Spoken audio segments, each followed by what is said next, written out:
Gentlemen, welcome to another great episode of the Arrington Gavin Show. I am your guy, your homie, Arrington Gavin, coming to you on another great evening. Look, this is your go-to spot for sharp insights, bold opinions, and unfiltered takes on the biggest stories of the day. Whether it's politics, pop culture, sports, or the latest buzz, we're diving deep and keeping it real. So do me a favor, kick back, stay informed, and get ready to join the conversation. Look, my friends, I'm so excited for this agenda today because I have my dear friend Dr. Eric Claville, political and legal analyst, also host of the award-winning Claville Report. He is also the director of the Center for African American Public Policy at the Norfolk State University. Behold the green and gold. Shout out to all the Spartans out there. Very excited to have him on because we're going to discuss everything politics, right? The current state of the election, local as well as the presidential race, because it's so much stuff has been happening since the last time we spoke. I think the last time he was on the program, we were still talking about Biden and Trump, and boy, has so much stuff has changed. I'm telling you right now, you really didn't think it could happen within the short time frame of this election, but so much has occurred. Polling has changed, momentum has changed, and even the undecideds has even changed their, changing their views a bit. But I'm very excited to have him on because he is, I would say he is the wizard when it comes to politics, especially in my hometown of Hampton Roads. It was funny because I was talking to him before this program. I was at the barbershop today because I had to get sharp for my brother because the man is always, he's sharp, and I didn't want to, I had to compete. Right? So I was at the barbershop, and they had on one of the local news outlets here in the area.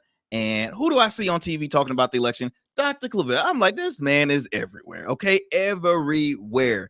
But I'm very excited that he took the time out of his busy schedule to join me here on the program. Look, guys, the Arrington Gavin Show drops new episodes weeknights on all digital and streaming platforms, the streaming platforms of YouTube, as well as Rumble at the Arrington Gavin Show, wherever you listen to your podcast, as well as our radio affiliate, WDJY 99.1 FM, Straight Talk out of Dallas, Georgia. As well, you can tune in online to WDJYFM.com. Again, weeknights at 11 p.m. On their radio station. So multiple ways you can tune into the program.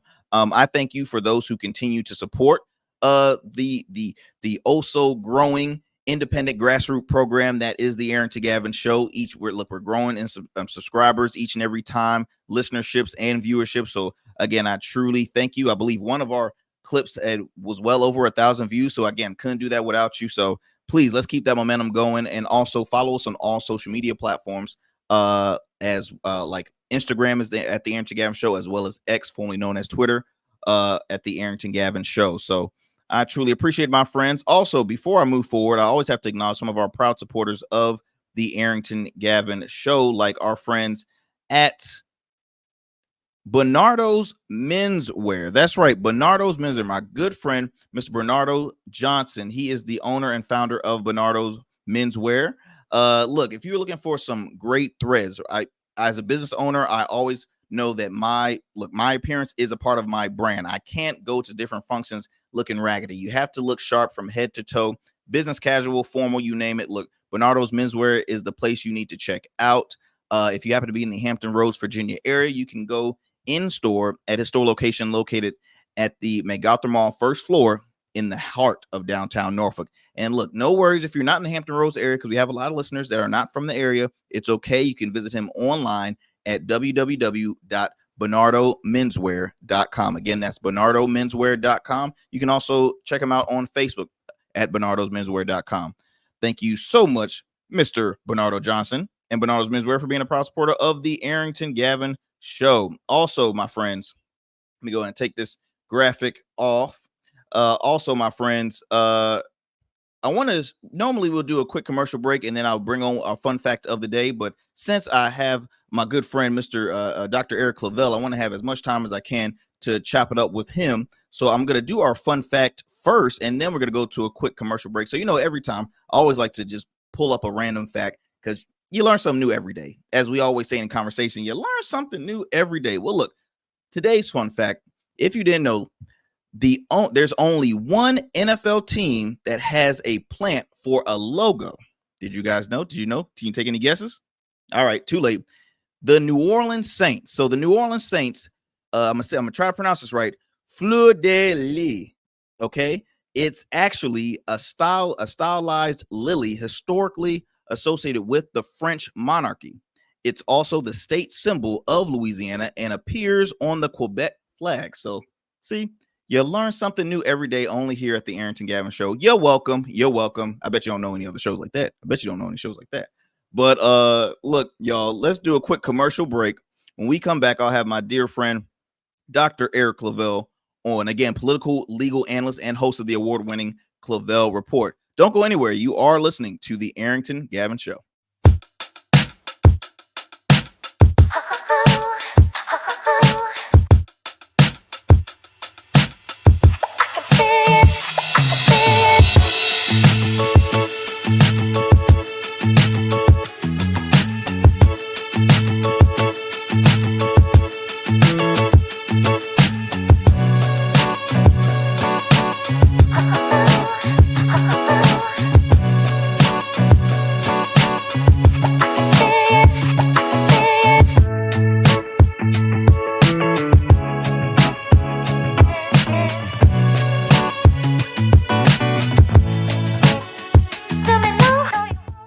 Become a man of distinction with Rugged Evolution Beard Care. Order our scented beard oils and beard balms to help you maintain and grow the perfect beard. Order today. Try our men's care products like the full body exfoliating cleansing bars, body wash, smooth stash, and more. Log on to our website or download our app to place your orders. Rugged Evolution Beard Care. We're your luxury but affordable men's care line. And remember, rugged is the new smooth.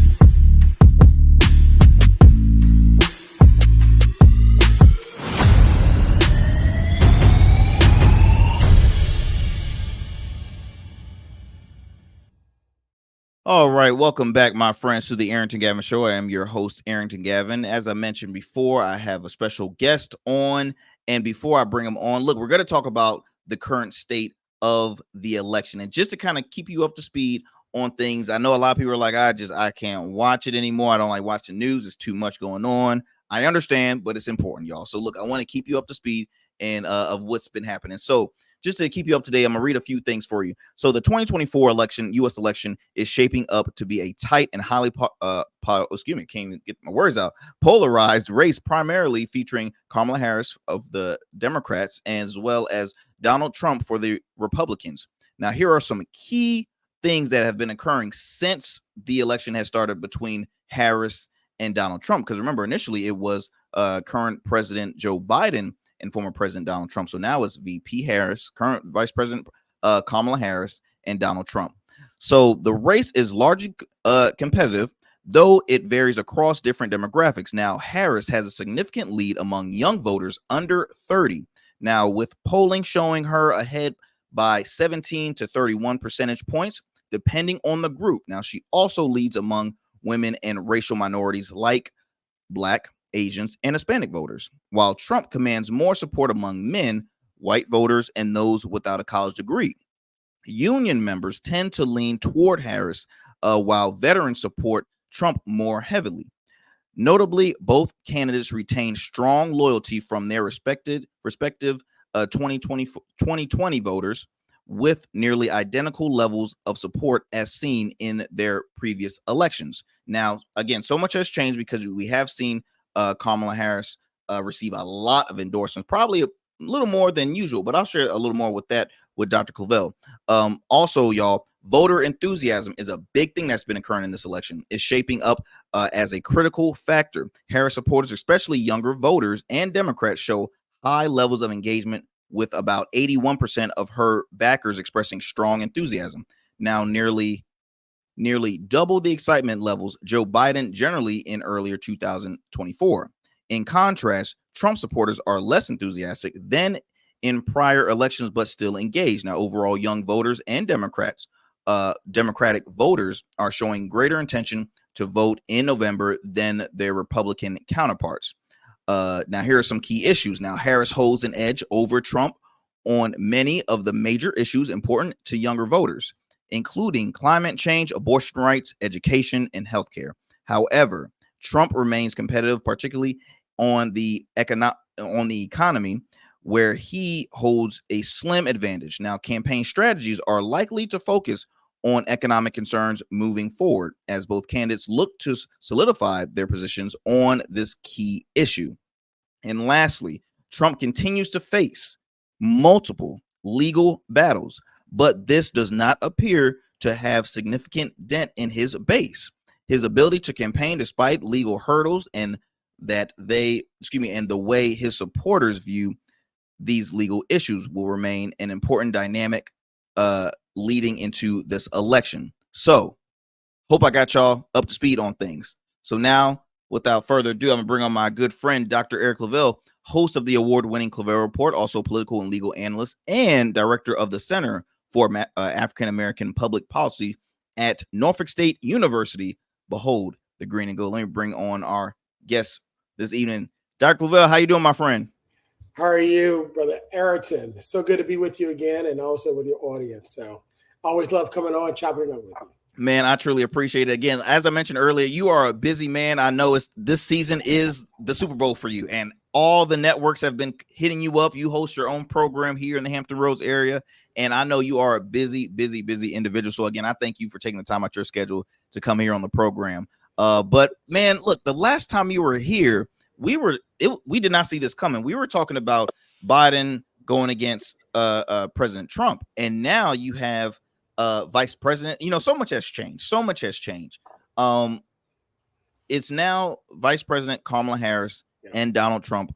The first question I would like to ask you is has the momentum changed for the Harris campaign? Is they call it the oh Lord, what's the celebration stage, right? We have already had the RNC and we already had the DNC. Has the shift changed now in this race? Well, the answer is yes. But before I answer that, I just want to say again, I'm your biggest fan, right? So I appreciate what you're doing, what you bring to the table, your entrepreneurial spirit, and just your excitement. So being a young guy on the scene, you give me energy. So it's always good to see you. Always good to be a part of what you're doing. So again, listen to this guy. This guy here. Thank you, my friend. He's definitely a superstar. And with that, I also like to say I was fortunate enough to be the founding director for the Center for African American Public Policy at Norfolk State University.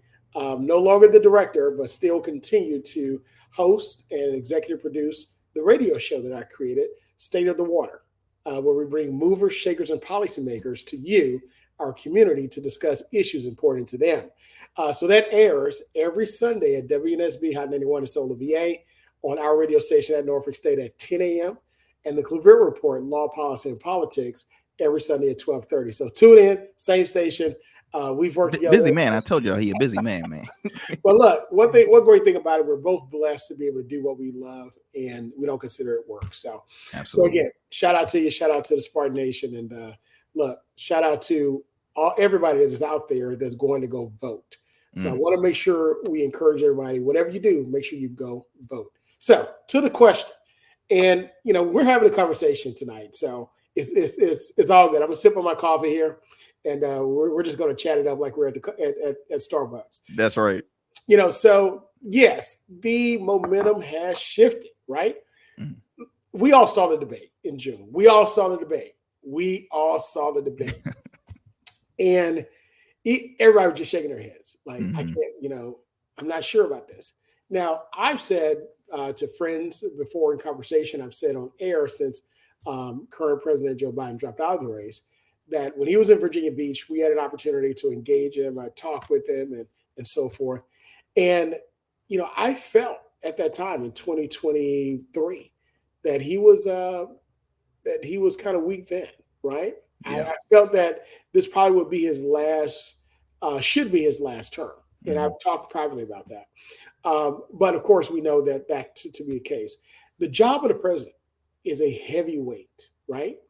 It's a very heavy weight. So there's a certain age that we all got to bow out, whether it's sports, whether it's whether it's in the classroom, whatever we're doing, there's a certain age we got to bow out and do it gracefully. And they allowed him to do it gracefully. He took the right route. And Vice President Harris was well versed, ready to take the helm, and she's been doing that. So she's taking the reins of this particular of this party and this race for president, and she's moved full speed ahead. Now, because she's a historic candidate, right? Of course, there's energy.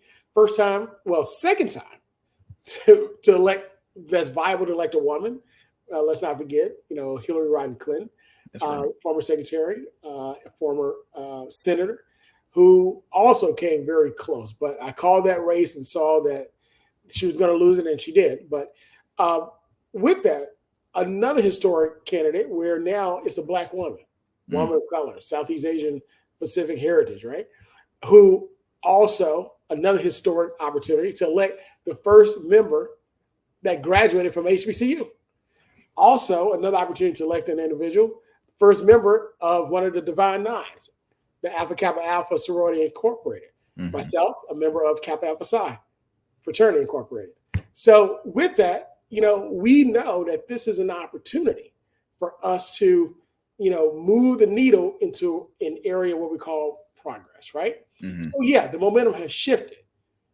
However, the bump after the numbers, after the conventions, it was only about 1% to 2% because Trump was still leading in a lot of battleground states, right? But the margin shrunk significantly. Over the past weeks after that, we now see the margin continue to shrink in favor of Harris. And it's because of, what's going on with the other candidate, with Trump. His way, just his dialogue. I was about to say we could be a little unfilled. This is a late night program, but it's his mouth. It's his mouth. I believe that is always getting him in. And I've spoken with a lot of Republican strategists. Yeah. It is his kryptonite. And you brought up the different national conventions, the DNC, the RNC, and I was telling my friends I was not expecting a huge a jump really with polling because it's a party to just praise your candidate. It really is not anything you should be like, oh wow, do you see that? I'm like, that's what they're supposed to do. They're here to party on who their candidate is. It was just a big party. Now obviously, let's be honest, now the DNC, that looked more like a party. That looked like a party I'll go to. I was watching the whole RNC and I'm like, okay, maybe day 2 they might jazz up, maybe day 3. Nope, it was just the same old. But I really thought that and it's sad to say, but because of the first assassination attempt on former President Trump, I really thought personally that was the win. That was the win. That was winning the election right there. That shot with him. You and I both. We saw it. The hand up in the air. That was the golden shot. That was the golden. That was golden. I mean, iconic, right? But then what ends up happening? I'm in church on Sunday. I'm getting texts. My phone's blowing up. And I didn't check it because my pastor at the time was preaching about checking phones in church. Well, I didn't want to get that smoke from the pulpit, right? So I'm like, Aaron, my phone's going. I'm like, oh Lord, what is happening? I can't check this phone. He gonna come after me. So I go. Church is out. I feel bad because I might have been one of them people ringing your phone. I apologize, sir. It's all, look. Look. Church is out. I go to the bathroom, open it up. I've gotten like all of these messages. People like, call the station. Call the station. Can you come into the station? Biden just dropped out the race. So what ended up happening was what should have been the silver bullet, no pun intended, for the Trump campaign to shoot, their campaign in the stratosphere was blocked by a very well-timed announcement of the president dropping out of the race. So now you see that he doesn't get that bump. Now, you have the second assassination attempt. Yeah. And people are like, again, a bump he should have received, but didn't receive. Again, thank God nobody was injured, nobody was shot, nobody was hurt, because even at that Trump rally, several people were shot. I think 1 to 2 actually died. Yeah. Right? Yeah. So again, political violence, no place for it, no matter who you vote for, no matter what you believe, it doesn't belong in our democracy. So again, prayers up for everybody that was affected by that. But to your point, that bump never happened. Yeah. And I couldn't agree with you more, because I spoke on the program around the time when the first attempt occurred. And I kind of went after both sides, because there was a group of people that saying, okay, it was staged. There was a group of people that was saying it was the Democrats. I'm like, both of y'all need to shut up, please. I mean, because it was multiple people, and it's still going on to this day. And it's like, look, he's alive. He survived. Now, sad to say, it was some people that were spectators there that had lost their life. This is a real deal. This is no need to do the whole blaming game. And I really, really, and I'm no Trump fan. I'm very vocal about, hey, I'm an independent. I ride in the middle. I've never been a party affiliate individual. I've always gone with core values and the person. That's just always been me. But I truly was hoping that this was almost like a time for Trump to kind of humble himself just a little bit during this RNC. I think when he came out with his speech, it was the total opposite. And that was just like, well, hey, we tried. But at the time, you're like, if Biden is still in, it was already an automatic win for Trump. And maybe that was why Trump said, I don't need to change my ways. Did you see the last guy in the debate? I got this in the bag. It's perfectly fine.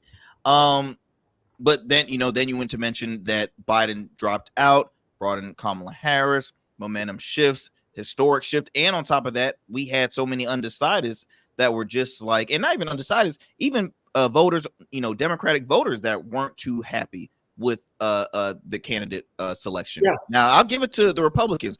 They ride for Trump. They ride for that W. They ride for that win. They ride or die. But I was, I was like, okay, this kind of changes it up a little bit. Even we started to see a shift in numbers with the independents, and that kind of brings me to well, I'm probably let me lean that question further out though. What has been what have you been hearing in conversations amongst maybe undecided voters or just people in general that has voted? Like, what has been the conversation that you've been involved in, Dr. Claville, as far as just this upcoming race? So what people are talking about is this is a vote for our democracy. Right. Mm-hmm. Again, people don't want to see J6 happen again, January 6th. They don't want to see that. Yeah. They don't want to live next to their neighbor that's, waving the Trump flag, which some people believe is used for other flags that mm-hmm. are seen to be more racist. Mm-hmm. Right. Mm-hmm. There's just this atmosphere in parts of America that people just don't want. Mm-hmm. So they're saying, you know what? We don't really agree with this. We don't want this. The other part of it that I'm hearing is that, again, this is an opportunity for us to put in a candidate, or vote for a candidate to keep America going in a certain direction. Others are saying we need to bring America back from going in those certain directions, right? Mm-hmm, mm-hmm. So now you have these competing factions, and that's the middle. If you notice from statistics, right, Trump never really gets over a total 48% mm-hmm. of the total vote, right? Of course, how can you win 48%? It's a game of chess with the presidency, electoral college, mm-hmm. not a game of checkers, right? So it can't happen. It can happen again, right? But at the end of the day, what we hear a lot of people saying is that the policies. Now, we just dealt with the personalities, mm-hmm. right? We dealt with the historic nature of Harris's candidacy. And now I want to look at the policies. When you look at Trump's policy or campaign, it's about immigration, right? Immigration is scaring America, more specifically, I believe, white America, of illegal immigrants coming to the country, robbing, stealing, raping, killing, and so forth and so on. And they use legal immigrants, a situation of legal immigrants in Springfield, Ohio, of Haitians, right?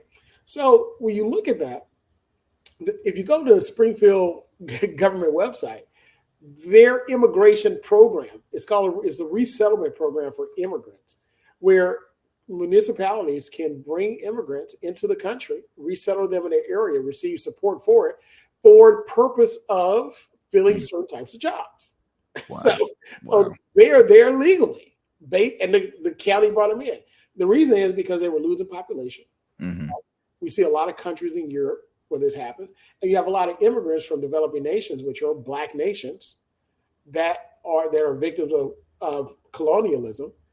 Now they're coming to Europe and coming to America in order to fulfill jobs. We see this in little towns in Europe. I mentioned before, like Italy and so forth. A documentary that I saw where North Africans moved to a town that was dying. Right, the average age was like senior citizen level, and they moved in and they kept the shoe shop going, shoe repair and things of that nature.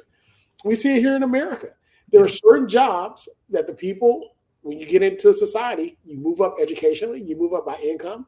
There's certain jobs you don't do anymore. You can't find people to do it. So you need individuals who are building to where you are, immigrants, to fulfill those jobs. So we see it in a lot of shops and a lot of stores and things of that nature that we hear in America. But unfortunately, that misinformation has taken hold, right? Yes. That's a major issue. And then on the Democratic side, it is rights, voting rights. It is rights of women's rights, right to choose, maternal health and the like. So those are the major issues that we see on both sides. In the very middle, which divides both, is on both sides, the economy. James Carville, the Raging Cajun from my home state. Raising Cajun. It's the economy, stupid. By the way, your fact of the day, I wish you wouldn't have answered it because I would have gotten it. And it's a fleur-de-lis. You did very well. Okay. Boy, it is a fleur-de-lis. You'll see it all over my beautiful state. So. That is hilarious. That's hilarious. Look, well, at least I'm glad you said I was at least close, because I was like, ooh. It's been a long time, Arrington, since I've been to school. Let me go ahead and sign this out real quick before I say this on air. Bonjour. But you know what? It's interesting that you mentioned about the economy, because I feel as though it's publicized as a conservative issue. Like the Republicans really bash the Democrats over the economy, and I'm glad you put it in the middle, because hey, you had Kamala Harris bring up her economic plan, which I've actually seen on multiple outlets. Mark Cuban, owner of the Dallas Mavericks, Shark Tank judge, he says this economy economy plan that she has is perfect, because at the end of the day, she even presents it right with really speaking details. He's like, Donald Trump is not a great businessman, and that's coming from an independent, a billionaire who has done, again, a successful businessman. And so it is so many things I think that pops up. And then you bring up Springfield, which there was a new story that broke out a few days ago of a local I think organization, a Haitian organization, Haitian group organization, that has filed a criminal complaint against former President Donald Trump and his VP pick Senator, U.S. Senator J.D. Vance. So again, misinformation is really what's been the divide in this country. And I've always said it many a times. This person, and I speak on the former president, because I this platform is everybody and all people are welcome. And this is not a biased platform, but I have been vocal about how I dislike the individual as a person. I don't like his tactics. I don't like his characteristics. I don't think he ever listens to his strategists. I feel bad for them, because spokespeople have their work cut out with him. The debate that was happened between Harris and Trump. I mean, he really shot himself in the foot because you just start rambling, man. I mean, taking cats and tech. I'm like, what are we doing here? What are we doing? So it's a lot. It really is a lot. Absolutely. So look, to your point, what we're seeing now is really a shift. We're seeing the old guard. This is their last stand, and the new guard, the new leadership, really stepping up. And we're going to see this take place, because again, you're talking Trump, who got the nomination for their party 3 cycles in a row, 3 consecutive cycles, right? That's huge. That is absolutely huge. So, with that being the case, I mean, it's going to be a tight race, though. It's going to be a tight race. I wanted to bring up the independents, because I feel like this year has been the rise of third parties. We had debates amongst the third party candidates that wasn't publicized, but it was actually it was on your favorite channel, C-SPAN. I saw it was the free and equal debate, and you had a couple of libertarian candidates in there. You had Jill Stein of the Green Party. I did not see Cornel West or Robert F. Kennedy Jr. In there, but there was a few other candidates that were representing third party. Now, as I mentioned before, when it was Biden and Trump, there was a huge shift with independent people leaning towards independence because they just wasn't satisfied with the current candidates you had here. But then when you had Biden drop out, boom, Kamala Harris. Okay, now you're seeing a little, numbers go low on the independent candidates. Why, Dr. Claville, do you think really the independent candidates are still even in this race? If they know that we always hear, hey, a third party vote is a wasted vote, or even if you vote third party, you're still going to be benefiting one of the top two candidates. What's your take really on just the third party? Well, in our system, the third party really doesn't work, right? Ross Perot got the largest amount of third party votes in modern time, and we're a two-party system. So, whether you like the parliamentary system or not, I like it a lot that we use in Great Britain, and also India as well, and other nations.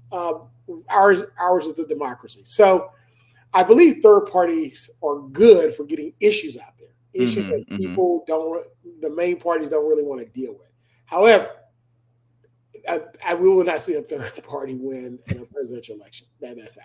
Now, they can't win local elections, not presidential. So real quick, because I know you have to jet. I want to to answer your quick question as far as on the independent topic. A couple nights ago, I actually had the opportunity to speak with Chase Oliver. He's the Libertarian presidential nominee. He's on 47. He's on the ballot in 47 states. That's quite a huge number. Hearing him, he had a an answer for immigration that you could say was very fair. He had an answer for economy. Like, it was like, ooh, this guy is actually pretty sharp. Could you even possibly, maybe even, you're saying no third party at all could come close? No, not at all. Because the way that our system is set up, money controls and special interest controls a lot of what's happened. Now, we're still a one party, we're still a one man, one vote, right? Democracy. So one man, one vote democracy, right? And one man, one woman vote democracy. So that rules. However, the messages that you receive before you vote, that's by money, right? Yep. Millions of dollars, you have ads that roll and keep looping. That's very millions true. of dollars. So you can be the smartest guy out there, the smartest person.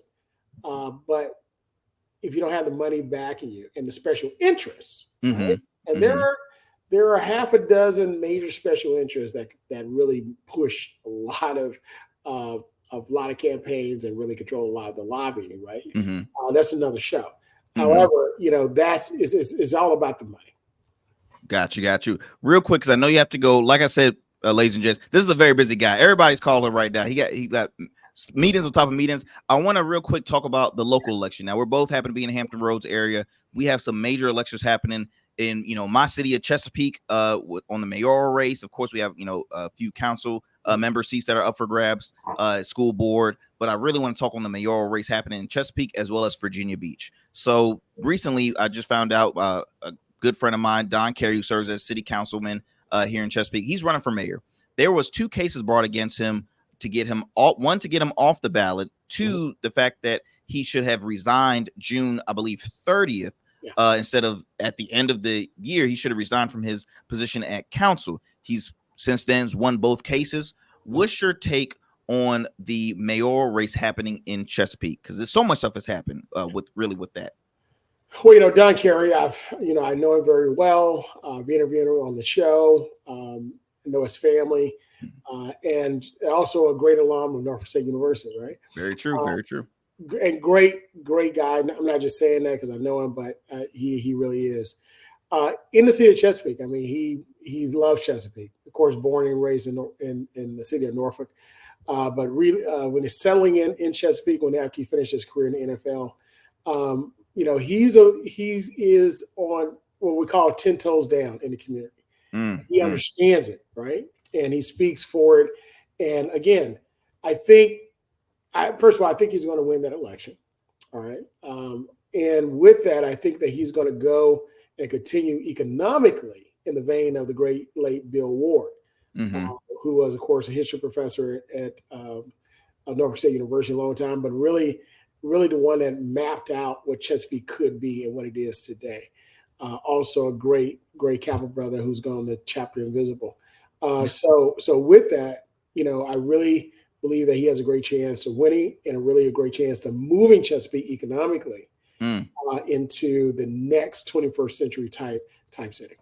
Okay, real quick, 60 seconds. I know you got a jet. The mayoral race in Virginia Beach. Now that's a pretty jam-packed race. I believe it's among 6 people. You have, of course, incumbent Bobby Dyer. You have sitting councilman Chris Taylor, as well as city councilwoman Sabrina Wooten. RK, I'm having problems on the last name, and also a former councilman John Moss. And we did have former state delegate Cheryl Turpin enter into that race as well. Yet I haven't seen her too many times in a lot of their local forums. So what's your take on that race happening? Well, to your point, it's too many other contenders in there, right?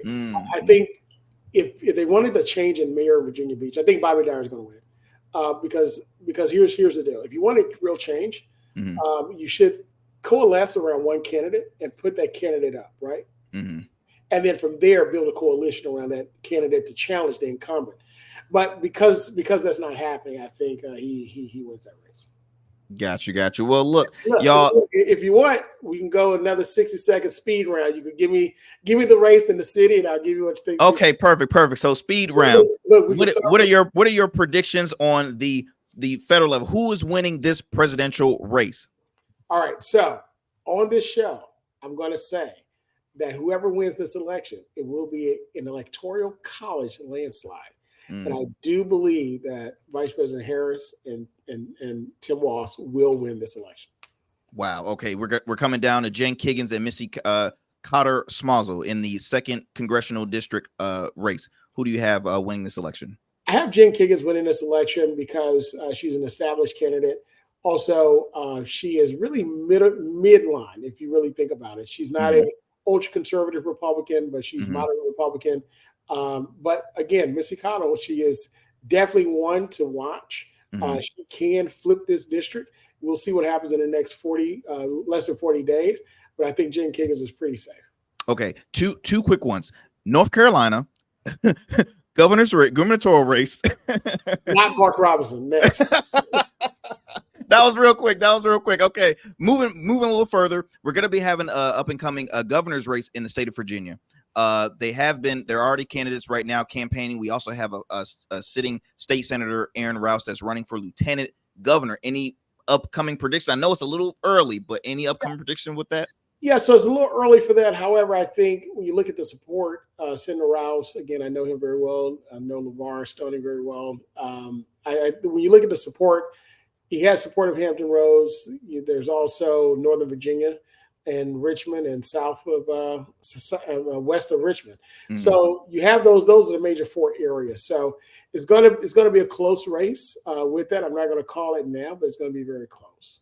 Awesome. Well, with the governor's race, I think the closest race you're going to get is with Spanberger and also with Winsome Sears. Now, let me tell you, it's not going to be a cakewalk for the Democrats on this. It's going to be a tough race. Of course, Jay Jones is filed for AG. We'll see if Jason Miyares continues to run for AG. And with that ticket, who steps in as lieutenant governor? Listen, we'll see. But I'm telling you now, with those 2 individuals, 2 females at the top of the ticket, Lieutenant Governor Sears, Congresswoman Spanberger, along with the lieutenant governor ticket at the bottom, and also the AG, it's going to be a very, very competitive race. Thank you so much, sir. Look, like I say, he's a busy guy. Please continue to follow and support Dr. Eric Claville, again, host of the award-winning Claville Report. You can tune into his program every Sundays at 10 a.m. as well as 11. 10 a.m. and 12:30. Excuse me, 10 a.m. and 12:30. So you got State of the Water at 10 a.m. and then the Claville Report at 12:30 on WNSB Hot 91.1 FM. That's right. Look, my friend, we're gonna have you back on because, like I said, Yes, sir. we lose time when we're having fun Yeah. talking with friends. But you're definitely coming back, and thank you so much, my brother. You have a blessed one. Thank you. Well, ladies and gents, again, from a true expert, I want to truly thank Dr. Claville, Eric Claville, taking time out of his busy schedule to chop it up just for a few here on the program. Again, that is one gentleman that knows his knows his ish when it comes to politics. I'm trying not to cuss, but he knows his ish when it comes to politics, and he is one of the great political and legal analysts here in my hometown of Hampton Roads, Virginia. And so please continue to follow him. You can look him up, Dr. Eric Claville. You can find him on Spotify at the Claville Report. And then like I said, he weekly radio program, political and legal analyst. He knows it all, but it's so much stuff really to impact with this election. And I'll tell you why. Because recently, Vice President Kamala Harris had this to say. She tells Wisconsin Public Radio during an interview, she says that she supports eliminating the filibuster to restore abortion rights. Now, there has been some key leaders in office that is not a fan of that choice, what she said. So let me just read you this article real quick. It says Vice President and Democratic nominee Kamala Harris told Wisconsin Today that she supports ending the filibuster to restore Roe v. Wade to protect abortion rights nationally. Now, it's quoted, "I think we should eliminate the filibuster for Roe." She said, in addition, and it gets up to a point where 51 votes would be what we need to actually put back in law the protections for reproduction freedom and for the ability of every person and every woman to make decisions about their own body and not have their government tell them what to do. All right. So it says here in 2022, as Vice President, Harris says she support ending the filibuster to protect reproductive and voting rights. As a candidate for president in 2019, when she was a U.S. senator, she also said that she would support ending the filibuster to pass environmental legislation known as the Green New Deal. So look, one thing you can say is she means what she says, and she says what she means. She's not holding back, because you get a lot of reclips from current candidates saying that, oh, well, last year you said this and now you change your mind, or this occasion you said this. A lot of candidates tend to change their minds during election season. This is something that she has been saying multiple times. Okay, she's been saying this multiple times, so you can't say that she's trying to sugarcoat stuff. She's trying to flip flop with her choice. She's said this countless of times. Now, there was came out, lost my notes. Oh, there we go. So what's his name? Former senator or current senator, U.S. senator out of West Virginia, Joe Manchin. He was one of amongst the people that was not a fan of her choice of ending the filibuster. Now, let's be honest. Joe Manchin is no fan favorite in any party. He's left the Democratic Party. He's now considered an independent. He will be retiring after his term is over. Manchin has said publicly, this reported by CNN, that he won't endorse Harris over vow to gut filibuster to codify abortion rights. He quoted, "Shame on her." It says here, reported by CNN, as I read, Vice President Kamala Harris vowed to gut the Senate filibuster rule to pass a bill, as I mentioned before, for abortion. Now, the West Virginia Independent, one of the staunchest defenders of the potent delay tactic in Senate, told CNN that he wouldn't back her candidacy now, despite signaling earlier this month he was getting ready to do so. He quotes, "Shame on her," who is retiring at the end of the year. He said she knows the filibuster is the holy grail of democracy. It's the only thing that keeps us talking and working together. If she gets rid of that, then this would be the House on steroids. Now, it says here that Harris has vowed to gut the filibuster on this issue. Manchin said he wouldn't back her for president. And again, I don't think that's hurting her feelings. She has a hell of a lot of endorsements, might I say. I mean, well over thousands of very known, popular GOP members, conservatives, Republicans. Then, of course, you have Democrats that are supporting her. You have, Lord have mercy, unions that are supporting her. You have so many people, farmers, first response. You have a lot of people that you really will be like, I never saw that coming. You see them backing her up. So I don't think his endorsement hurts their feelings. Of course, she wants as many endorsements as she wants, but let's be honest. Just because he said he's not endorsing her doesn't mean he's not going to vote for her. Don't get it twisted, people. When people say I'm not going to endorse you, doesn't mean that they're not going to vote for you. An endorsement is just a publicized, in my opinion, a publicized vote. You constantly saying and you going on the road, speaking at some of her rallies, you starring in their latest campaign commercial, things of that nature, possibly even having your name on their website as a endorsement. So this doesn't really mind blow me at all for him to say that he's not endorsing her, because again, are you saying you're going to vote third party? Because you are an independent now. Are you going to vote Cornel West? Are you going to vote Chase Oliver? Are you going to vote for Jill Stein? Are you going to vote for RFK, which will definitely be a wasted vote because he's obviously doesn't have anything to do or doesn't want anything to do with the presidential race. So who are you going to lean towards? Senator Manchin? Who? We will never know. We will never know. So that has been a big story lately. And also, which I'll come back to another sad story that occurred that might hurt the Harris campaign, but I'm not quite sure yet. But we'll talk a little about it on the other side. Look, we're going to take a quick commercial break. You are listening to the Arrington Gavin Show. My friends, look, don't go anywhere. We'll be right back. You know, just like a winning team evolves throughout the season, so does your beard. I'm Arrington Gavin, proud CEO of Rugged Evolution Beard Care. With our premium oils, balms, and grooming tools, it's everything you need to level up your beard game. Whether you're a seasoned pro or a rookie, Rugged Evolution is the new smooth. Order now and dominate the beard game like never before. Rugged Evolution Beard Care, because every beard deserves to be legendary.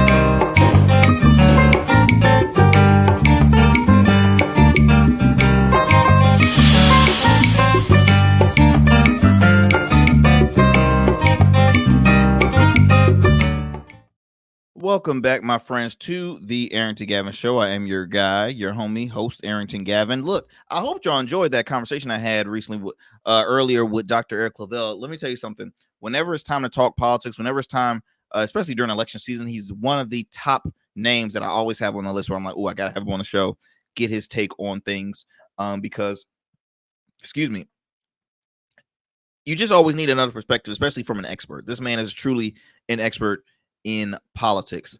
We talked a lot, of course, about the presidential race. So much has occurred with this race. And I wanted to bring up another story that is quite it's a sad one. Let me bring up. Hold on.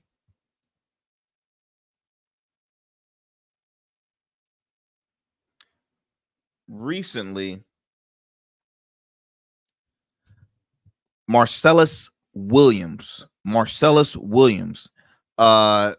you don't recall, this man was convicted and served. Let me get the direct timeline of things.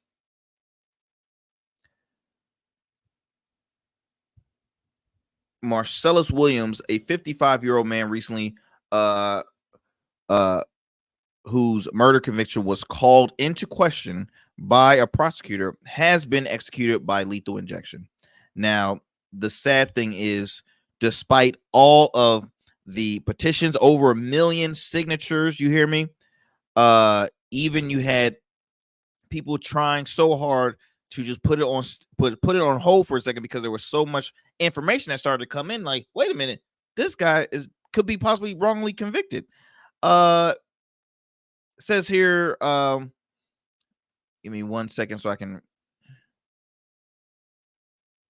Says here that this gentleman, a devoted Muslim, an imam for prisoners, and a poet, according to his legal team. He spent 23 years in prison, and during his time, he devoted much of his time to studying Islam and writing poetry. Now, according to the Innocence Project, a nonprofit that works with people whom it believes have been wrongly convicted, he also acted as the imam for Muslim inmates at Potosi Correctional Center and was referred to as Khalifa, which means leader in Arabic. Now, Williams' last statement was all praise to Allah in every situation. Federal public defenders for Williams said his faith was a large part of his identity, and he regretted not finding it earlier in life. He became religious while in prison.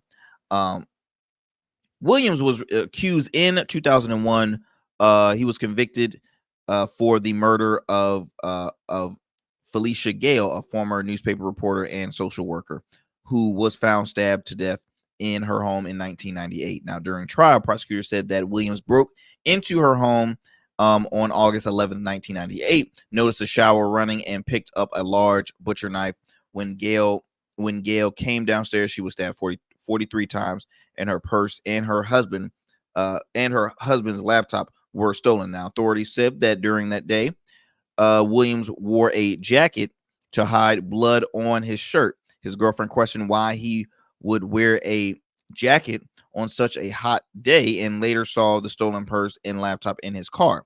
Williams sold the laptop a day or two afterwards. Now, prosecutors also presented testimony from Henry Cole, who shared a cell with Williams in 1999, while Williams was jailed for an armed robbery from a donut shop. Cole claimed that Williams confessed to the murder and provided specific details. Now, his defense lawyers argued that there was no forensic evidence connecting Williams to the crime scene and that the murder weapon had been mishandled, casting doubt on the DNA evidence. Now, testing showed that the DNA on the knife belonged to members of the prosecutor's office who handled it without gloves after the original crime lab test. Now, according to reports by the Associated Press, Williams' defense also argued that both his girlfriend and Henry Cole had felony records and were seeking a $10,000 reward. Then also noted that other evidence, such as bloody shoe print and hair found on the crime scene, did not match Williams. So I read all this, guys, because it started to be aware that, okay, this man could be innocent, right? This man could be on death row for something that he did not commit. It says here that 6 conservatives voted to let it move forward, and 3 appointed by Democratic presidents voted to stop. St. Louis County DA Wesley Bell said Williams' rights were violated, and he may be innocent. The sad thing is, guys, this whole thing happened under an administration that one of the candidates happened to still be a part of. Now, my question is, will that hurt her campaign? Will that hurt in the long run, right? Will that hurt her campaign? It's easy to say what hurts Trump's campaign. I mean, it's so easy. His mouth, obviously. He still has not taken away the endorsement of Mark Robinson, because Mark Robinson currently right now is a hot mess. All right. So there's been other officials that has backed out of the endorsing him. I know Virginia Governor Glenn Youngkin has took back his endorsement because, I mean, again, he's a hot mess. But Trump has yet to take back his endorsement over Robinson. He's even called him Martin Luther King on steroids. I mean, what the what? What? Martin Luther King, what? So there is so much to say. All right. There's so much to say. But once again, I look at this as, ooh, this could, bite the Harris campaign in the ass, possibly. But it currently it's early voting, right? Voting has started. So of course your core base is already set in stone on who they're voting for on both sides, on all sides of the aisle. But you have until November 5th. November 5th is election day. All right. Early voting is going to be going on, I believe, until November 2nd. I don't know if that's in all states, but I know early voting is going on until November 2nd. So you still have so much time to discuss. But that was a major story that you all should read on. The gentleman's name was Marcellus Williams. And it's unfortunate because a man who was possibly innocent was put to death. And even after millions, and I mean, there's videos of people with stacks of signatures, just boom, bam, boom, still nothing. I mean, come on. It's definitely not looking good under the governor's watch in Missouri, because a Republican governor in Missouri. So I don't know, man. I don't know, but definitely read up on it. I'm looking at my time. We got about a few minutes left until the show's over. This was breaking news that happened earlier. I mentioned with Dr. Claville earlier on the program. A judge dismissed, this is reported by the Virginia Pilot, a judge dismissed 2 lawsuits challenging Chesapeake council member's mayoral bid. Now, I've had this gentleman here on the program, Councilman Don Carey, former NFL star turned city councilman. He's a dear friend of mine. He's a person I am supporting in this race. He definitely has my vote.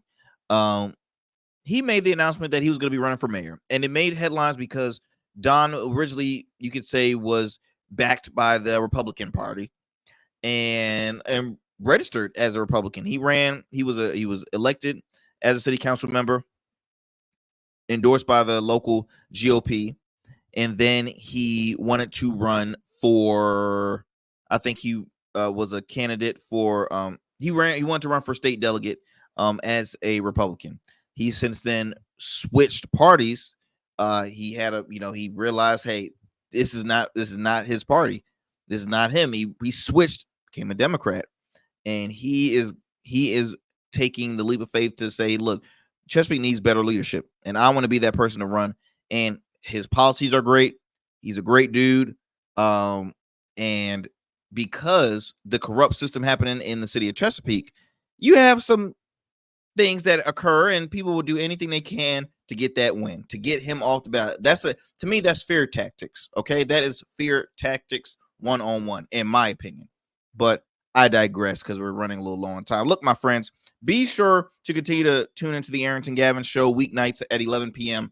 on WDJY 99.1 FM Straight Talk, as well as WDJYFM.com. And you can also listen on all podcast platforms, as well as the streaming platforms of YouTube and Rumble at the Arrington Gavin Show. Be sure to follow us on Instagram at the Arrington Gavin Show, as well as on X, formerly known as Twitter, at the Arrington Gavin Show. And follow me on my personal IG, Arrington Gavin. It's my name. All right. Be sure to be sure to vote out there. Make sure you are registered to vote, my friends.